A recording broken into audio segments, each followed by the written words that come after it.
Hey there, pirates. Welcome aboard the Anime No Me channel. Yes, Blackbeard is chasing Luffy's father. After taking Garb, now it is Dragon's turn, and that is about to happen right now, and I am going to explain how. I hope for your support to help our crew win, and to do so, you just need to click the thumbs up button, leave a like, and subscribe to the channel. By doing this, you will win an incredible devil fruit, so just comment which fruit you want. Guys, if there is one thing One Piece teaches, it is that the biggest wars do not start with trumpets and armies marching. They start with seemingly small decisions that end up becoming an avalanche. And what we are seeing right now with Blackbeard and Dragon is exactly that. A ticking time bomb that was armed way back in Dressrosa, when a certain clown with sunglasses thought it would be a great idea to hold a tournament with the animenomi as the grand prize. Doflamingo was not stupid, far from it. The guy was a four-dimensional chess master. His idea was simple and cruel. Attract the strongest guys in the world to the Corrida Coliseum, let them kill each other over a legendary devil fruit,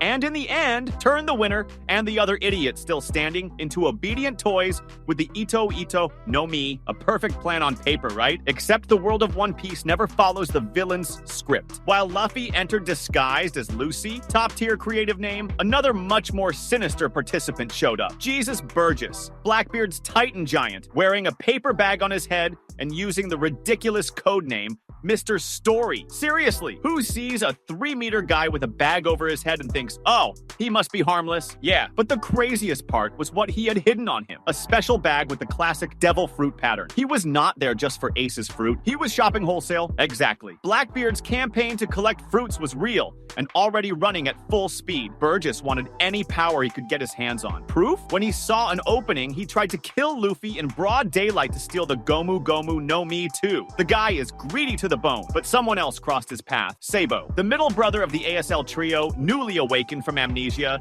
newly eater of the animenomi, and carrying years of rage against the man who killed Ace. Their fight was visceral. Burgess, sly as hell, went straight for the open wound. He claimed, or made up, that Ace, at the moment of execution, had said, "Do not tell my brother." A classic attempt to blind the opponent with rage and then deliver the killing blow. Get the fruit and tuck it neatly inside his little bag. But Sabo is not just anyone. He did get pissed, yes, but he turned all of it into pure flames. Literally, the fire of the no Mi plus the fire of vengeance burned Burgess almost into charcoal. The result? Half his face covered by that terrifying iron mask we see today. And more importantly, a massive personal grudge against Sabo and, by extension, the entire Revolutionary Army. Up to that point, everything was fine. What no one expected was the domino effect that followed. Even beaten to a pulp, Burgess did not give up. He crawled into the lower hold of the ship. Sabo, Koala, and Hack used to escape Dressrosa. He stayed there, half dead, holding a Den Mushi and, more importantly, Blackbeard's own Vivre card. When the ship finally docked, he had no idea where he was, but he did not need to. The Vivre card knew. He called the captain. I found the hideout,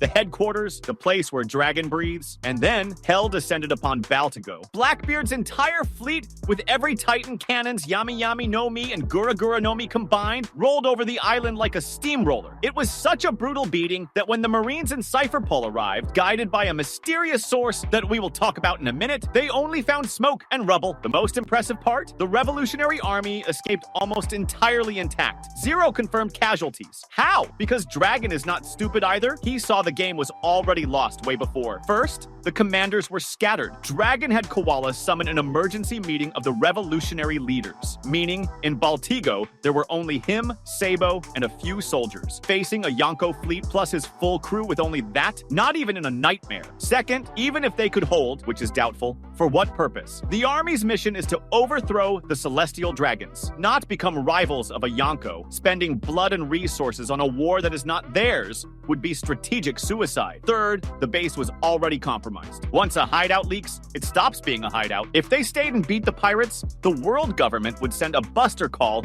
of apocalyptic proportions. Baltigo had been home for 14 years, but Dragon always knew secret bases have expiration dates. The transition to Momoiro was so smooth it felt like he had the plan B ready for years. And then comes the cherry on top. Who called the Marines? 2 strong hypotheses. Hypothesis 1, Dragon played 5D chess. As soon as he realized the island was lost, he leaked the location himself. If I cannot stay, let the two sides I hate the most kill each other. Blackbeard versus the world government using Baltigo as a cage match. Genius, cold, and very dragon-like. Hypothesis 2, big news Morgans, the king of high-risk gossip. The guy blackmailed the world government with God Valley when he was practically an intern. Imagine him intercepting Blackbeard's fleet communications, realizing the biggest scandal of the century was about to explode and thinking, if the government does not show up, no one gets exclusive photos of destroyed Baltigo. And guess what? The pictures published in the newspaper were perfect angles from marine ships. Coincidence? I do not think so. Regardless of who snitched,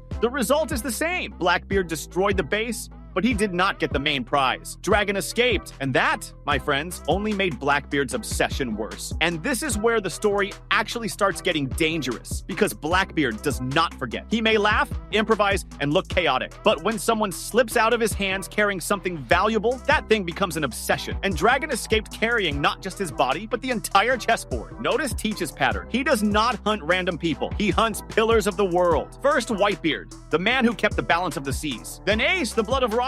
Now Garp, the ultimate symbol of the Marines. All of them represent eras, ideologies, structures. And Dragon? Dragon is the pillar that sustains global rebellion. Taking down Dragon is not winning a fight. It is amputating the future. When Blackbeard captures Garp, that is not just a move against the Navy. It is a warning, a message written in blood. I know how to strike the heart of the right people. And Dragon understood that instantly, because now the hunt is no longer indirect. 4, Blackbeard stumbled into the Revolutionary Army. Now he is aiming consciously. And the timing is not random. Egghead implodes. Vegapunk reveals too much. The name Nika resurfaces. The world government panics. The Gorosei step out of the shadows. Mary J. Weiss becomes a minefield. This is exactly the kind of chaos Blackbeard loves. In a world where no one has full control, Teach grows. And in the middle of that storm, Dragon becomes the perfect target. Why? Because Dragon is exposed for the first time. For decades, he operated from the shadows. Secret base, hidden leaders, surgical movements. Not anymore. Now the Revolutionary Army is an open war. Kingdoms declaring support, troops moving, blockades happening. It is no longer possible to be invisible, and that creates trails.